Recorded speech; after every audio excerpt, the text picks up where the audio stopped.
Halo, kembali lagi di channel Rahasia Sukses. Pada kali ini kita akan membahas sebuah saham yang sebetulnya volatilitas di akhir-akhir ini gitu ya, cukup tinggi gitu. Walaupun memang naiknya selalu ditutup turun lagi gitu ya. Cuman naiknya cukup luar biasa lah gitu, dan dia juga ada cerita gitu ya, di mana saham ini berubah haluan gitu ya menjadi di energi baru terbarukan gitu ya. Jadi cukup menarik sih gitu ya, dan ini sahamnya adalah Protek Mitra Perkasa atau Oasa.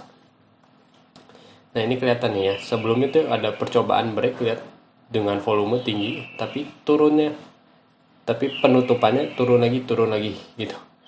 Nah jadi, tapi kalau kalau dilihat gitu ya nih, kalau secara jangka panjang nih lihat, jadi sebetulnya di akhir-akhir 2021 ini, di Desember gitu ya, dia udah dinaikin nih, dinaikin gila sampai akhirnya kayaknya di suspend ya 3 hari gitu. Dan ini membentuk ya biasa ya, VCP. Sebetulnya titik beli paling bagus sih di sini gitu, udah jelas. Tapi kemarin udah cukup ketinggalan, dan sebetulnya karena ada penurunan lagi gitu ya, akhirnya menjadikan ini lebih menarik lagi gitu.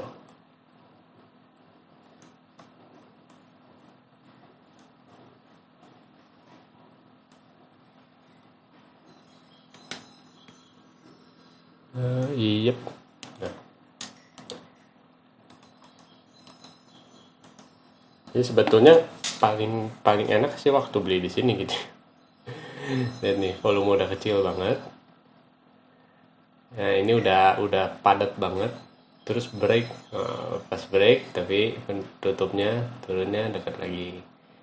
Lalu di sini, nah di sini sempat gap up. Di sini seolah-olah kayak candle ini nutup gap. Tapi ini adalah candle bearish engulfing gitu ya kalau pola kayak gini. Cuman ini karena tailnya terlalu tinggi sih. Jadi nggak tahu nih polanya seperti apa gitu. Tapi kalau kalau si putih dan hitam ini sebutnya bearish engulfing. Nah, jadi kan, tapi kalau saham-saham seperti ini tentu aja syarat permainan permainan ini ya, kayak bandar gitulah, siapa aja yang kuat gitu dananya. Dan sebetulnya sih kemarin gitu ya, berita terakhirnya tuh karena menunjuk Cinta Laura jadi komisaris gitu. Apakah ada efeknya gitu ya, tiba-tiba oh sahamnya naik tinggi gitu. Mungkin saja bisa terjadi gitu ya. Tapi ini masih belum tahu nih ke depan seperti apa ke depannya, tapi ini kelihatannya menarik gitu ya. Sebetulnya titik breaknya kan di sini. Ini break VCP, sebutnya chip ya. Kalau mau lihat nih pola besarnya. Ini volatilitasnya tinggi banget ya. Nah, ketika di sini sebetulnya ini titik masuk paling enak tuh, lihat volatilitasnya cuma 4%. Kapan lagi gitu saham di ini volatilitasnya 4%. Dan lihat nih, sehari bisa naik 20%. Sini 16%. Ini harusnya 25% ya. Saya ngitungnya dari atas ke bawah. Harusnya dari bawah ke atas kan kalau kenaikan. Pasti lebih tinggi gitu. Tuh, arah sampai mana nih? 20%, 25%. Mungkin nggak bisa penutupan seperti itu ya, mungkin aja gitu. Nah, akhirnya ini jadi titik break lagi nih. Si angka ini ya. Berarti 7.720 lah. Tapi tentu aja gitu ya, ini cut lossnya harus cut loss ini, cut loss singkat. Jangan panjang-panjang. Ini kayak metode scalping, sekalinya nggak sesuai harus jual. Kalau sekarang nih tuh, ini masih resikonya cuman 3%, 4%, tapi naiknya bisa cukup tinggi gitu ya kalau bisa ngejar ke atas. Nggak tahu kenapa sih ini diturun-turunin lagi, saya juga terlalu paham. Tapi kelihatannya kalau dari pola ya masih sangat menarik gitu ya. Kita lihat sih berita dan laporan keuangan ini ya. Tuh, Oasa tekuni industri hijau, angkat Cinta Laura jadi komisaris. Ini adalah artis, ya biasalah ya, public figure. tuh nih. Nah, ganti fokus menjadi tuh, dari semula segmen infrastruktur dan telekomunikasi sekarang berfokus menjadi energi baru terbarukan ya.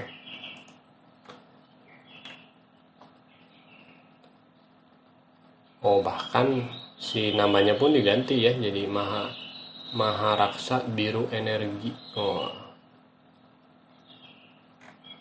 jadi ini turnaround gitu ya. Cuman ya mungkin karena ini mungkin kalau perusahaannya tahu gitu ya di segmen teknologi atau komunikasi gitu ya, susah untuk eh, melawan yang udah ada gitu. Misalnya kalau infrastruktur telekomunikasi misalnya kayak si tower, Tebik gitu ya, atau misalnya Bali Towerindo gitu ya, mungkin agak susah dilawan. Mungkin dia akhirnya berpindah nih ke EBT ini, dimana EBT ini ada sentimen baru dan mungkin ini adalah bisnis masa depan gitu ya. Dan kelihatannya sih ya, kalau dari laporan keuangan sih, oh itu pendapatannya menurun tapi laba bersihnya meningkat. Sebetulnya nggak terlalu bagus gitu ini, jadi hanya peningkatan margin aja, jadi jauh lebih efisien gitu. Karena si laba bersihnya tadinya naik gitu ya, tadinya mungkin banyak banyak pengeluaran lain-lain gitu, sekarang pengeluarannya jadi nggak ada gitu.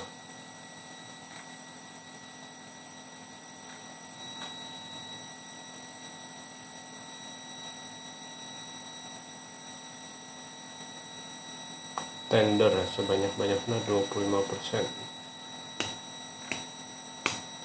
Dan kita masih lihat sih ya apa yang terjadi hari ini. Tapi kalau waktu itu kan pernah lihat nih ya sedikit live trading dari si Mas Bekti Sutikna itu yang jago banget, The Super Scalper. Di bukunya ada sih linknya kalau mau lihat. Kita harus beli bukunya dulu karena di YouTube kayak private gitu, kita harus masuk di linknya itu. Memang kelihatan gitu ya kalau kita scalping nggak sesuai dengan rencana kita gitu. Misalnya pas kita beli, oh beneran nggak naik gitu ya, langsung dijual ke kiri. Nggak banyak ini ya, nggak banyak mikir gitu. Jadi langsung cut loss ke kiri gitu. Nah itu juga kalau saham-saham seperti ini haruslah bermain seperti itu gitu, karena cukup menakutkan nih. Cuman tadi belum kelihatan ya si quarter satunya apakah udah ada atau belum. Cuman ini kelihatan banget ya resikonya tuh, lihat kalau kita lihat harga closing ini kelihatannya masih wajar. Tapi kalau kita ngelihat si tailnya ini udah kayak nggak wajar banget. Kemarin juga turun cukup dalam ya, kocokan maut. Nah ini udah ada sih. Oh, revenue-nya tiba-tiba meningkat tinggi banget secara quarter. Udah 2021 akhir ini kelihatannya kayak udah berhenti beroperasi kah atau gimana gitu ya. Jadi cukup aneh juga. Dan ini malah jadi positif nih, cost of revenue-nya minus. Coba lihat net income. Oh, net income sih oke banget ya. Ini sempat minus. Kalau ini kali 4 ya udah pasti gede banget. Ini kok secara laporan keuangan sih oke gitu. Cuman ini karena bisnis baru ya masih diragukan ya ke depannya kayak apa. Nah, ini dia nih cash flow operating activitiesnya. Ya minus ya, mungkin karena banyak belanja capex gitu ya, beli mesin baru, keluar uang terus kan, belum ada cash receipt, cash paymentnya udah banyak. Dan ini lihat nih ada non cash item, kayaknya ya itu tadinya cash dibeliin mesin, nah, masuknya ke non cash item ini kayaknya ya, bukan so tau, cuman ya dicek aja lah gitu. Oke, sampai di sini dulu video ini. Jangan lupa like atau komen jika ada yang kalian tanyakan, share dan diskusikan dengan teman kalian, dan yang terpenting tekan tombol subscribe. Sampai bertemu di video selanjutnya. Terima kasih.